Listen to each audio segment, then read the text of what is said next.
Iris, so pakwento naman ng role mo sa Miss Ibis Bay. So, ito ang Miss Bay. Ako si Maita Ramirez, Maria Teresa Ramirez.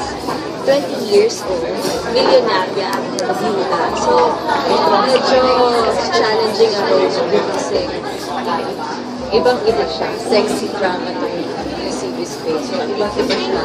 As Reeds kasi. Kaya dapat na nakabangan din hindi to normal na mga teleserye na puro sakal. Ito talaga. Dapat Ano yung mga naging preparation mo dito? aside from sobrang nag-diet ako, before ng show, nag-attend kami ng group workshop with the cast. And, ayun. Unang preparation ko is diet. Second is yung workshop. And third yung pagpasok ko dun sa character as Maita. Dahil iba talaga.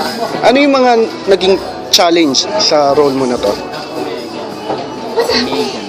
Halos ang role ko is sobrang challenging. Pero ang Hindi ko inubos yung ano mo. nakita Hindi ko ko inubos yung Julia. challenge. Basahin mo.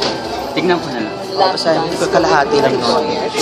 Okay. Nahihirapan yung mga scenes na galit. Meron ka bang mga pinagbasihan ng role mo? Like nanood ka ba ng mga pelikula na medyo related doon sa role mo?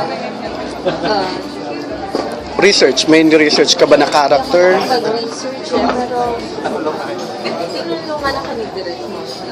Siya nagkwento na lang, kinwento na lang niya kasi hindi na kami nagkaroon ng time na manood pa ng movies para sa character. Pero si Direct mo, yung peg niya is dun sa dance, yung closer and dahil siya sinabi, pati yung striptease, ayun yung striptease naman.